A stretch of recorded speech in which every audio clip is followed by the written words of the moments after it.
ำนานโบราณกาลนานมีวัดวังสิงห์คำอำเภอเมืองเชียงใหม่แห่งนี้และนาญาติโยมน้องพี่สามัคคีรวมทานร่วมทุนวัดวังสิงห์คำรู้กันทั่วคอน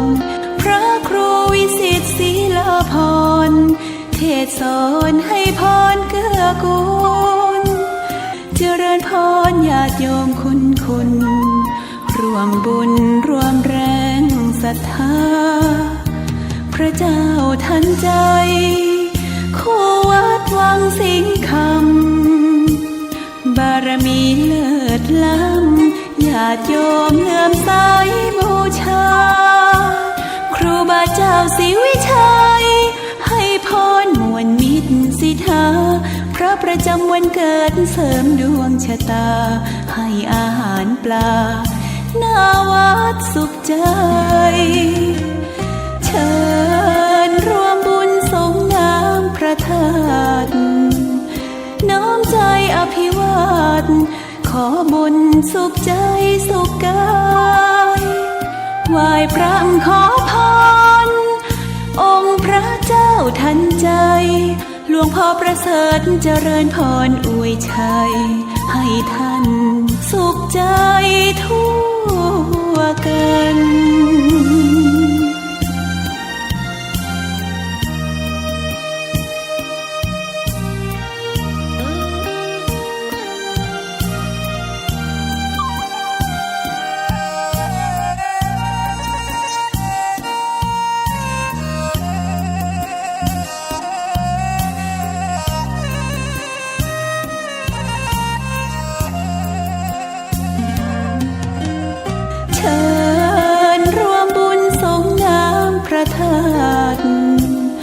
น้อมใจอภิวาท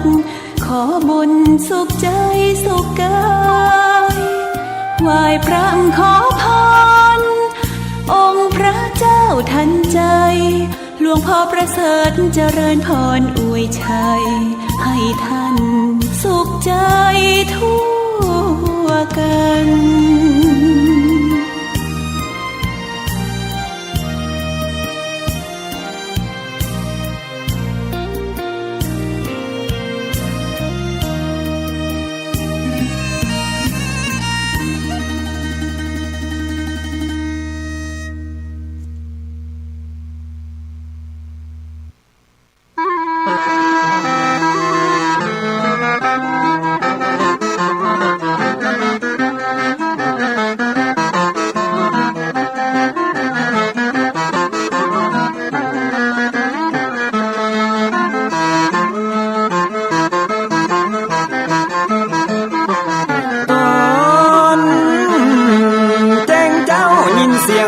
ขันก่อนพี่ตะวันจะขึ้นขอบฟ้า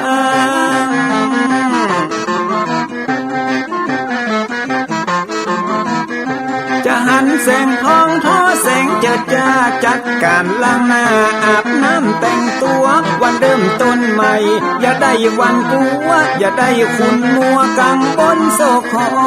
น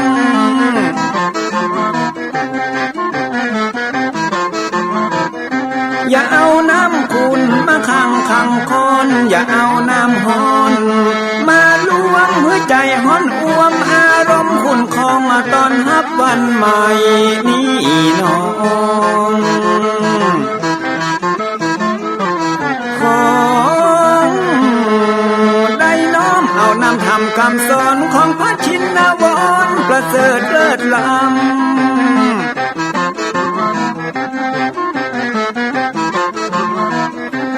จุงจิตใจฮือออกจากธรรมบ่ฮือด่างดำโศกเศร้ามัวมองแสงแห่งธรรมะนั้นเป็นแสงทองส่องใจเรียวร้องตึงวันคำเจ้า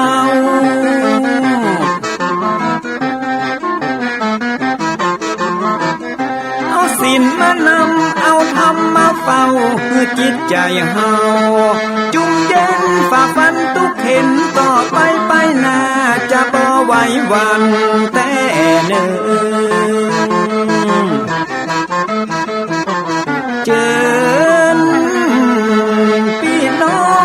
ฟังรายการธรรมะเบิกบานตอน6 โมงเจ้า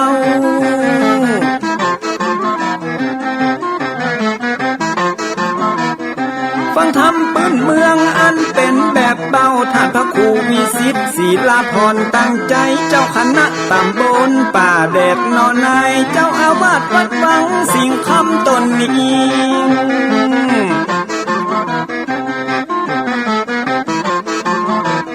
อนุรักษ์ของเก่าล้านนาก่อนกี่เมื่อลูกหลานเฮาตีเกิดมาด้วยกันรักษาของดีเก่าเกลือได้อยู่กู้ถิ่นล้านนาฟังทำแล้วของแผ่วจิตใจเหมือนป่าอยู่ในนาทีนั้นนาม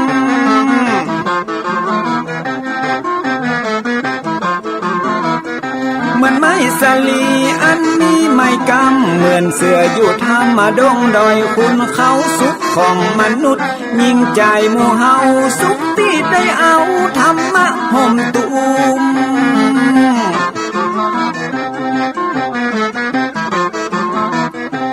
ใจคนใดมีธรรมห่อหุ้มใจคนนั้นจุ่มใจบ้านมันอยู่วิมานเวียงวังจันแก้วบ่มีในเต้าแล้วน้อง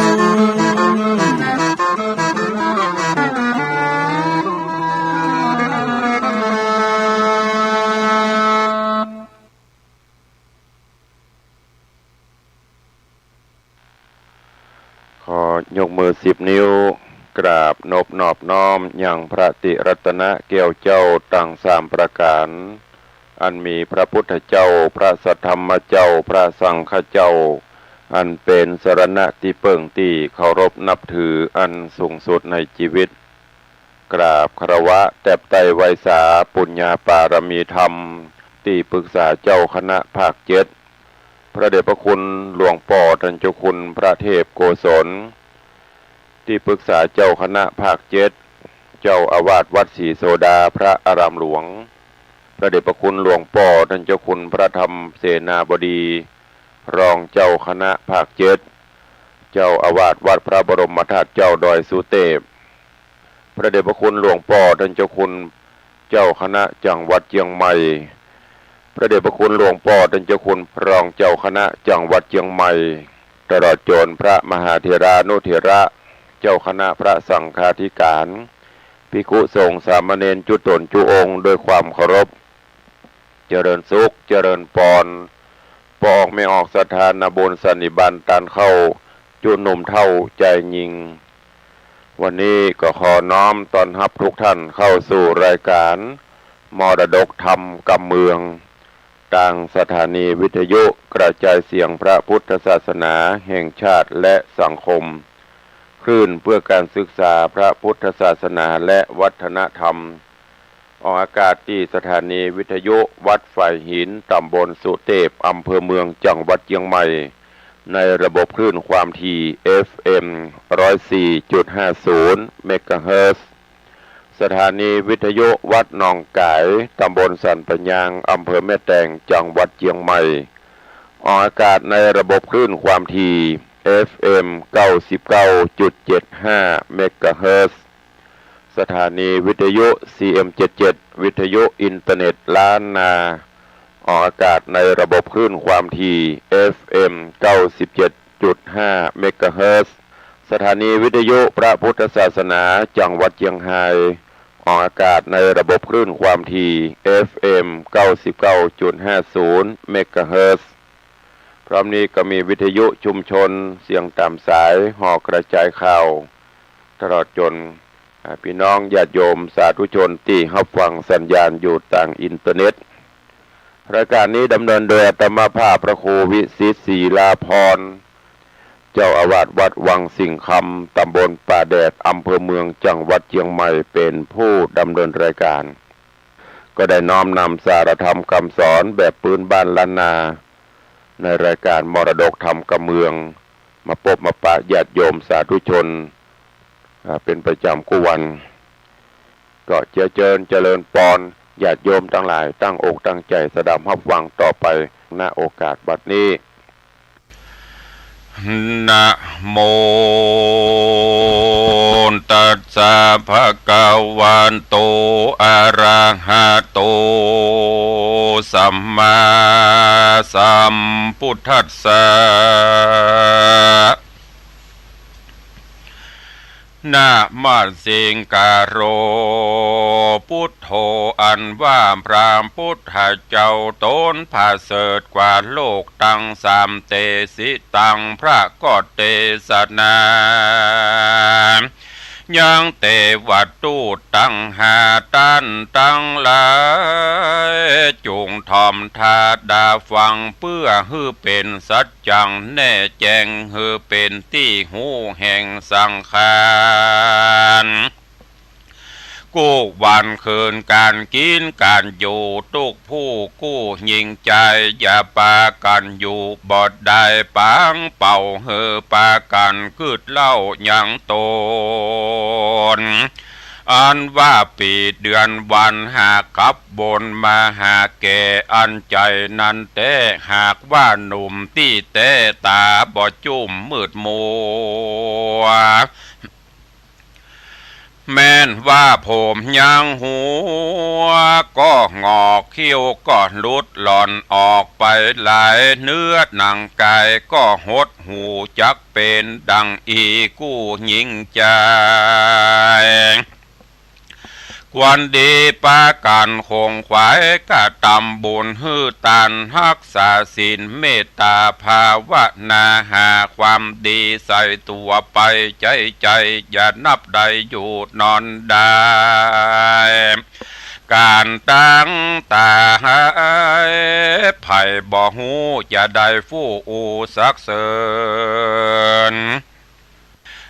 ปีเดือนเกินขับฮือแก่เปียที่แผ่พับตัวอย่านับใครหัวจะกว้ายฮือกึดหนีหายสู่ต่างเดอย่าถือแก้วอันบอบมีก้าแก้วต่ำจ้าบอดเดเอาเฮือปากานาถือดวงเผาเพชรแก้วอันมีก้าแล้วดีงา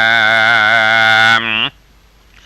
ขาลองจามกึดฮอดเอาใจจอดหาดูยังหมู่ศาสตร์น้อยใหญ่อันเดือดไม่ตุกขา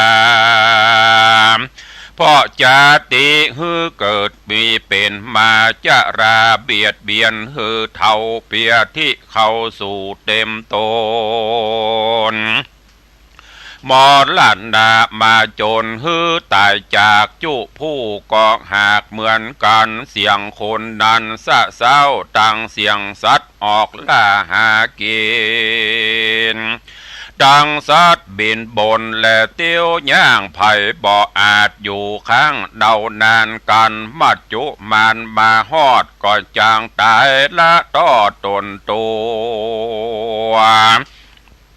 ละเครื่องขัวขว้างไว้ฝูงหมู่ญาติให้วิงวอนโซนสารจรลำบากเหือบางเกิดทุกข์ยากนักหนาดังพระสัทธาเป็นเจ้าหากโกดเงื่อนเก้าเตสนาเป็นวาระกถาว่าดังเดอาหัมปิโคมหิจาติธรรมโบจาติอนาติโตอาหัมปิโคมหิจาราติธรรมโมจาราอนาติโตอาหัมปิโคมหิปัญญาติธรรมโมพญาธิอนาตินโตอาหัมปิโคมหิมรณะธรรมโมมรณะอนาติโตอาหัมปิโคมหิทุกขะธรรมโมทุกขะอนาตินโตหันตะยังกันละญาดังกะโรมิกาเยนะวาจา มานาสาญะมาลานานสติดังเนอาหัมปีแม่นบาตัวแห่งเฮาและตัวแห่งต้านต่างหลายจาติธรรมโมมีสภาวะอันเกิดมาก่อมเป็นทุกขาเมื่อยามน้อยเป็นทุกขาคอยเมื่อเป็นเด็กแดงฝูงมดแมงมาต้อมไตก็บ่จ้างไล่และขับเนมาเป็นตุกขีบ่จ้างปากเป็นตุกยากเมื่อยามการตุกเนานานฮอดย่างตุกเสพสั่งหากินเป็นตุกเมาเวนพาแผ่ยามเมื่อพ่อแม่ปัดพรากมาเป็นทุกข์ลำบากโดยกรรมด่าทุกข์โดยกรรมว่าบุบตีอันเปิ้นมาค่ำคาราเวอยู่ใจใจอานาติโตก็บ่มีที่จักพ้นไปใดก็เพราะจาติธรรมโมนั้นไซฮือเกิดเป็นมาจริงใดมาเป็นทุกข์ขาดลำบากนั่นแลอาหัมปิโขแม่นบาตัวแห่งเฮาก็เป็นดังนี้แต่จะแล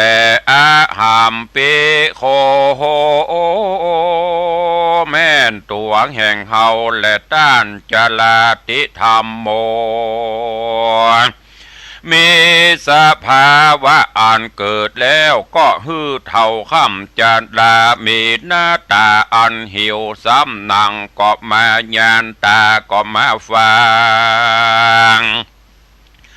มัวมืดลมขึ้นจืดสันหลังจีนบางสั่งก็โหดหูยามเมื่อปากฟู่ก็บ่ปุ่นดีฟังมือก็มาถือ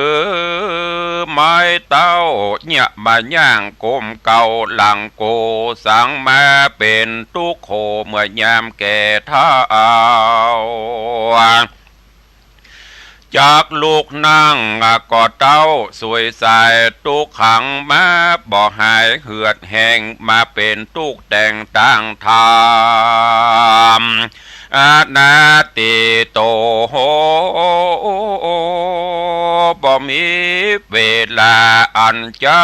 ข้ามล่วงพ้นไปได้จราติธรรมโมมีสภาวะอันเกิดมาแล้วก็เท่าจรานั้นก็มีจริงแลอาหัมปิโขแม่นตัวของเฮาและตัวของต้านต่างหลายพญาธิธรรมโมมีสภาวะอันเกิดมาแล้วก็เป็นพญาธิจนะบุตรที่มี96ประการคือว่ามาเป็นลมสาและฝีมาอากมาเป็นขี้ขากและขี้ลากลายหูเป็นลมบ้าหมูและมองคอเป็นตาต้อและหัวเมามาเป็นลมขึ้นเสาลงเสาและลมสะอื่นมาเป็นลมปีกฟืนไข่สันตั้งตัวอาปาโถมีหลายหลากบางพ่องก็มาเป็นเปียที่ร้ายราดราวี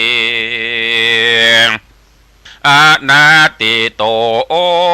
กู้ตนตัวคนเฮานี่นาบ่มีไผ่ล่วงโป้นไปได้พญาที่ธรรมโมนานไซมีสภาวะอันเกิดมาแล้วก็เป็นเปียที่นั่นแต่จริงแลอาหัมปิแม่นตัวของเฮาและต้านมรณะธรรมโมมีสภาวะอันเกิดมาแล้วและตายไปมีมวลมากตามกรรมแห่งสัตว์ ตั้งหลายหากได้กระทำมาบางพ้องก็ตายด้วยโรคาเปียทิพ้องก็ตายด้วยต้านข้าฟาดฟันแต่งพ้องก็ไปแอวสะแวงหา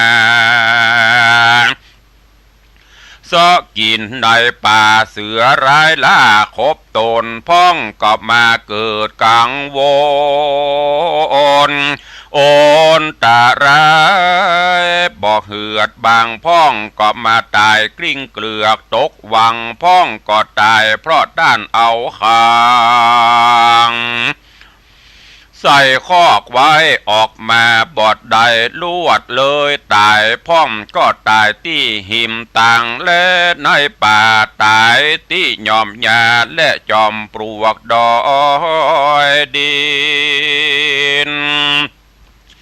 แห่งกาลงกินยะยาบตามกรรมวิบากแห่งภัยมันอันตนได้กระทำมาในชาติก่อนย่อมได้ติดทำตัวตามตนอนาติโตบ่มีอันจากล่วงพ้นไปได้แลมรณะธรรมโมมีสภาวะอันเกิดมาแล้วก็ตายไปนั้นแต่จริงแลอาหัมปีแม่นตัวแห่งเราและตัวแห่งต้านทุกโคทุกโคธรรมโม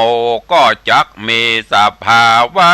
อันเป็นทุกยิ่งทุกค่อนขิงหลายสารเมื่ออยู่เป็นคนก็ทุกหลายอย่างหลายต่างมีต่างนานากันว่าตายไกลกามวยบางลางเตื้อก็ได้เกิดเป็นสัตว์บางเตื้อกำจัดหือตกต่ำไตไฟนรกไม่เหิงนานล้างเตื้อก็ได้เป็นคนตุกพลานและได้เกิดในกำเนิดเป็นเพศเพราะเหตุว่ามีจิตให้ยามเมื่อจักตายดับคานตุกมาตันเมื่อเสียงเขตจริงกลายเป็ดไปเกิดเป็นเพศและผีได้ตกอเวจีแล้วมาเกิดในกำเนิดเป็นเพศหลอกและได้เกิดมาเป็นสัตว์วิบากมากำจัดและแต่งบ่ฮือหูดีแห่งต่างงามบางพ้องบุญกรรมติดตามโดยไตก็ได้ไปเกิดเป็นสุขลำเลิศในที่ประเสริฐเป็นอินพรหมได้เป็นเทวบุตรเทวดาโต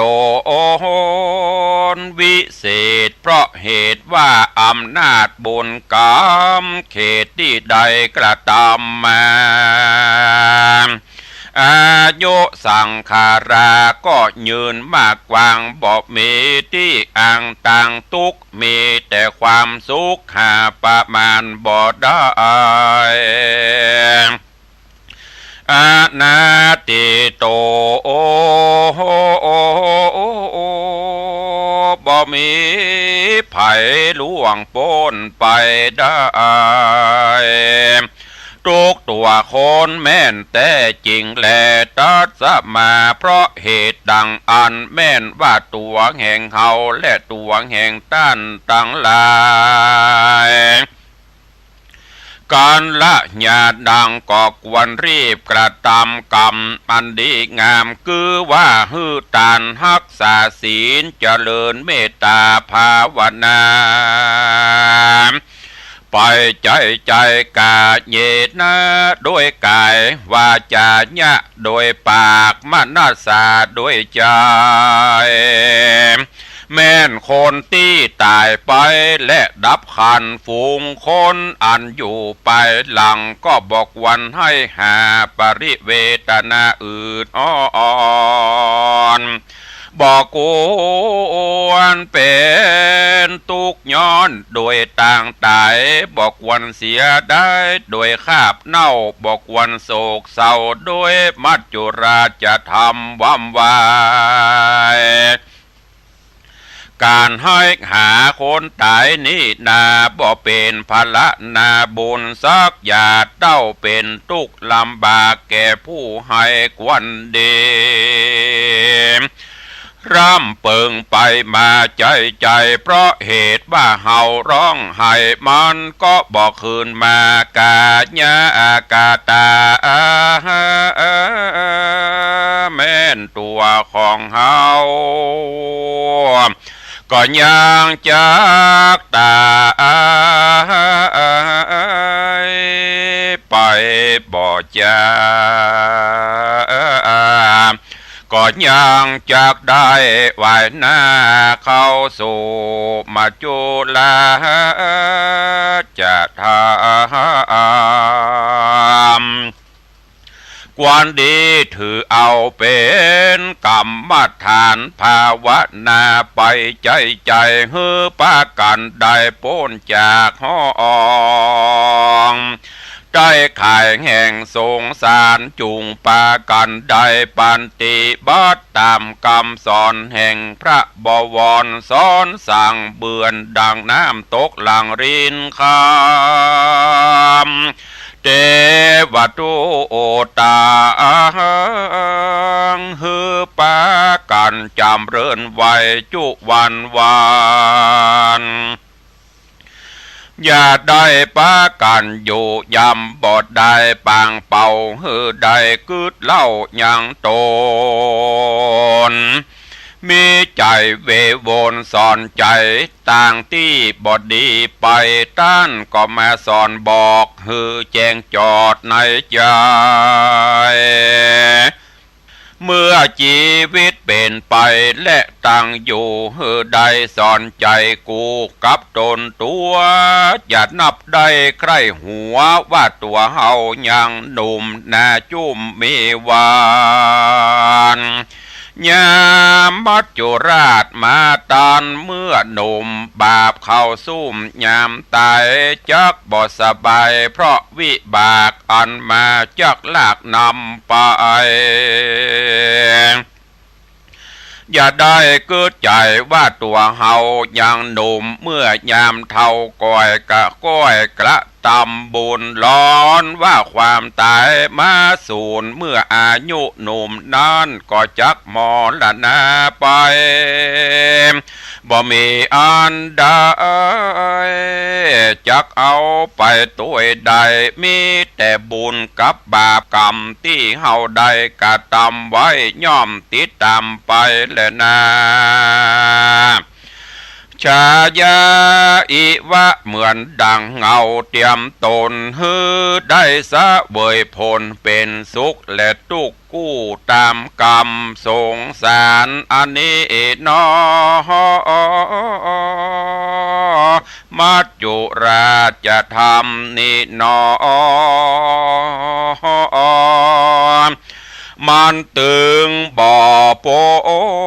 นได้สักอันแหละมันบ่ยอมเว้นแว่แก่คนได้อปิเยหิวิปโยโคทุกโขปิเยหิบางพ่องหักกันจังกันจักตายเบื่อหน่ายก็พรากจากกันไปเพราะกรรมเว้นเป็นสายใหญ่ทุกเห็นใจบ่ใจหน่อยเป็นทุกขาคอยแห่งเวรานุเวนปิเยหิวิปโยโคทุกโขหากกันแปลงกันบ่ได้ไปอยู่ด้วยกันต่างอยู่ไกลกันต่างห้องไกลเต้ต้องแห่งต่างเตียวมีดงเขียวและปูดอยมาขอบข้านแสนที่หักนั้นก็บ่ได้ไปถึงมีแต่ใจกึดตึงหาเต้าอ่าน เจ็บป่วยนั้นก็บ่ได้ไปจูฝูงปุถุจัดนางบางพ่องก็อ้างว่าจักกระทำบุญลวดบ่ได้กระทำแต่มัจจุราชมาข่มแป้ขับตายบุญบ่มาติดต่อมีแต่ปากอ้างล้อว่าจะกระทำบุญลวดหายสูญปังเป่าเนินนายกำปากเล่าว่าได้ลวดตายไปด้วยกินแหน่งบาปกรรมแฝงติดต่อตกนรกก่อกรรมเวรเป็นตุกเห็นในนรกฮือไฟมกหมาดไม่ปาการร้องไห้เวทนาปาหูจะนาจูงฟังราจำชื่อฮือทีเพื่อเฮือหูตีนักและเบาอย่านึกว่าตัวเฮายังหนุ่มตาใสจุ่มไปตั้งวันอายุขันทังก็แก่วันและเวลาก็แผ่ไปถึงวัน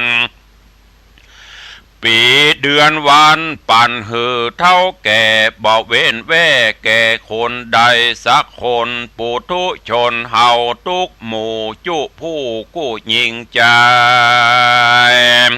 กวนปากันคงควายกระทำบุญหือตานรักษาศีลเมตตาเจริญภาวนาไปใจจะได้อยู่นอนใจ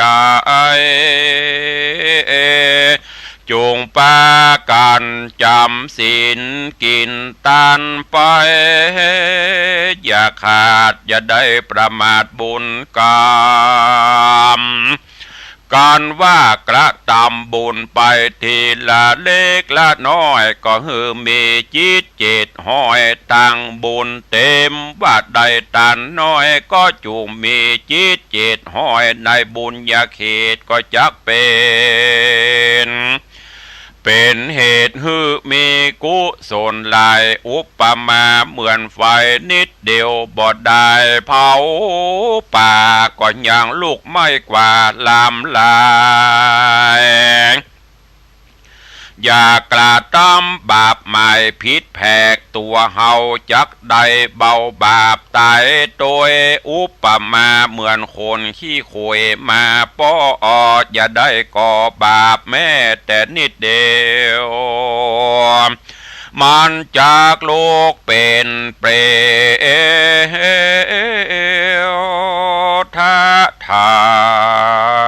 างโลกไม่หลังลายลา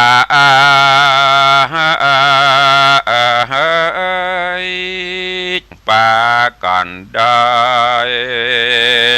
ตั้งจิตใจหมายติดต่อฮือมันก่อการกุศลช่วยกันหนุนติดต่อฮือได้รักษาศีลก่อหัดใจมันภาวนาไปอย่าขาดตังเส้นนี้หากงามดีนรกอเวจีบ่หันได้ไกลสะเวยสุขได้ตามใจมีความสวัสดีไปบ่หูท่าเอา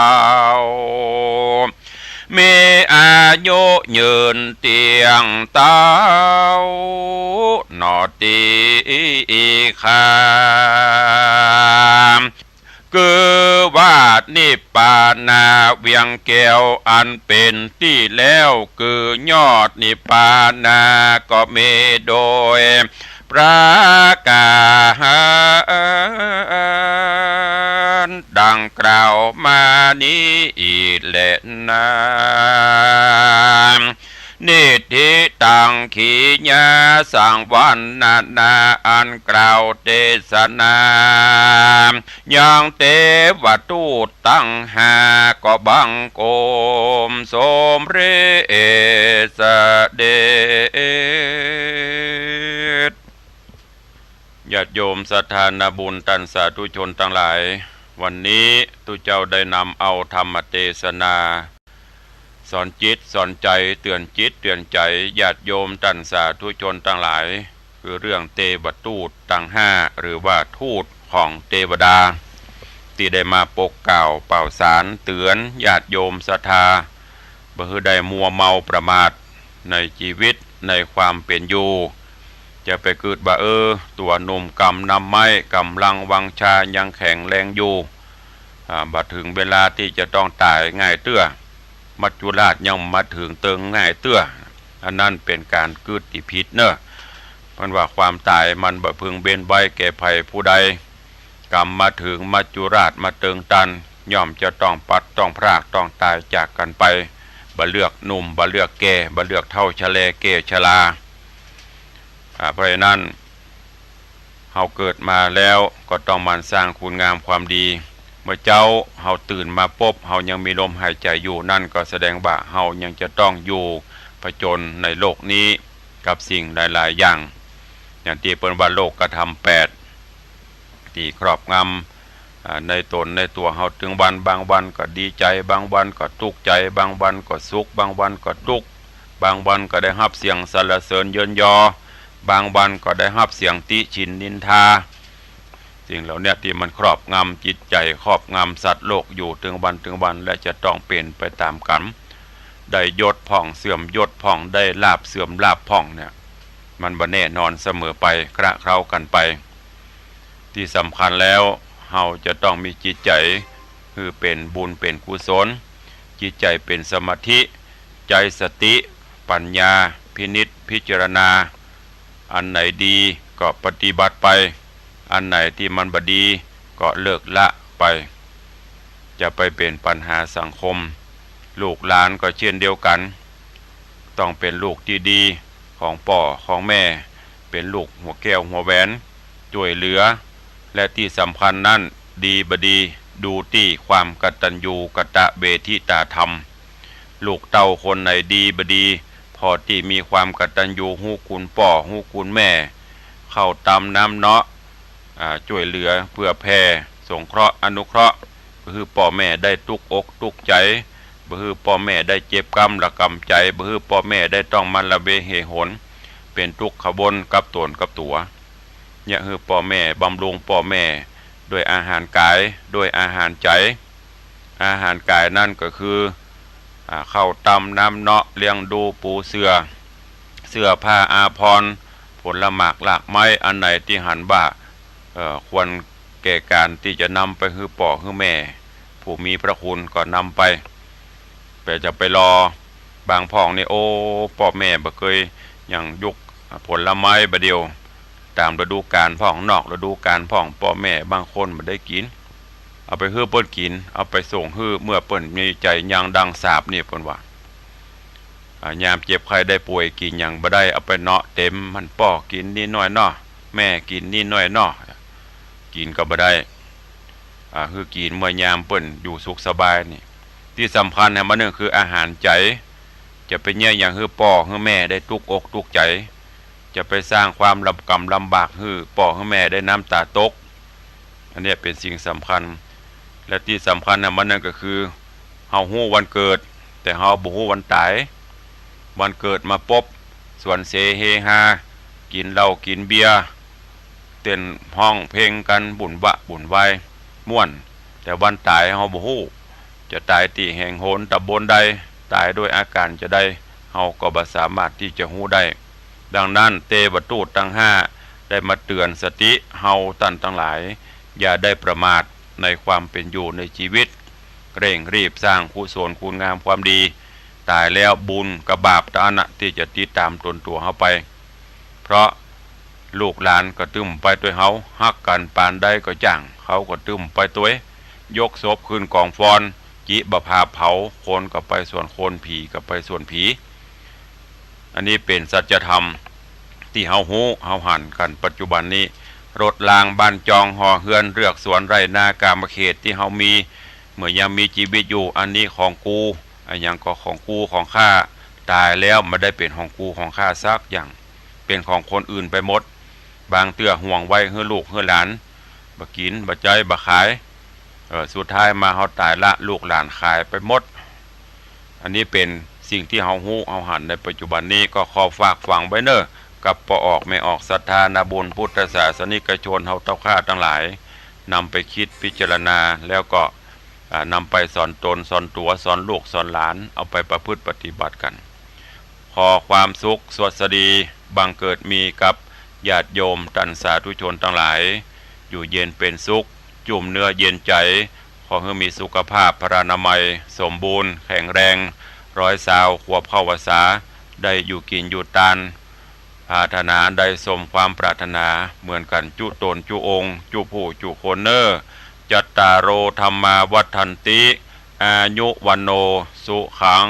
ปะลัง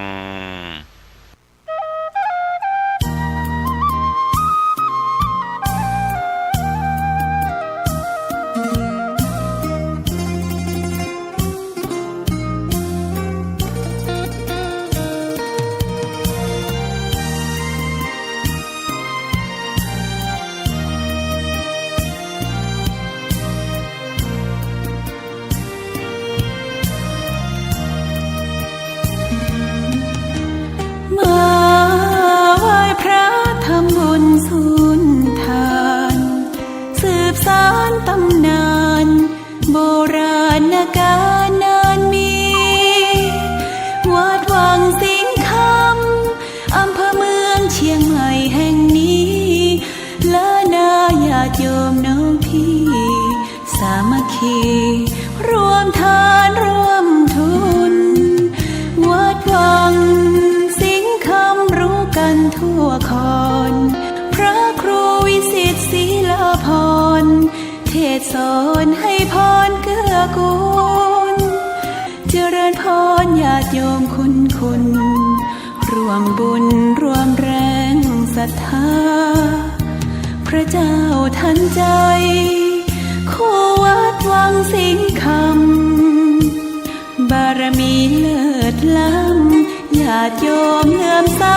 บูชาครูบาเจ้าศรีวิชัยให้พรมวลมิตรสิทธาพระประจำวันเกิดเสริมดวงชะตาให้อาหารปลาหน้าวัดสุขใจเชิญร่วมบุญสงน้ำพระธาตุน้อมใจอภิวาทขอบุญสุขใจสุขกายไหว้พระขอพรองค์พระเจ้าทันใจหลวงพ่อประเสริฐเจริญพรอวยชัยให้ท่านสุขใจทั่วกัน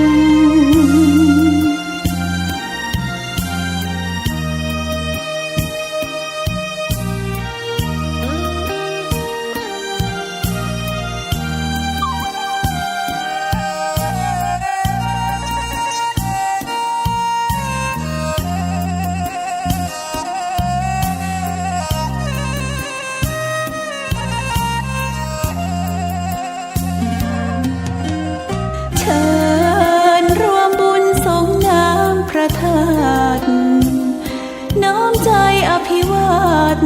ขอบุญสุขใจสุขกายไหว้พระขอพ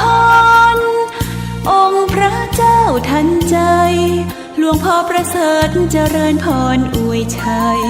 ให้ท่านสุขใจทั่วกัน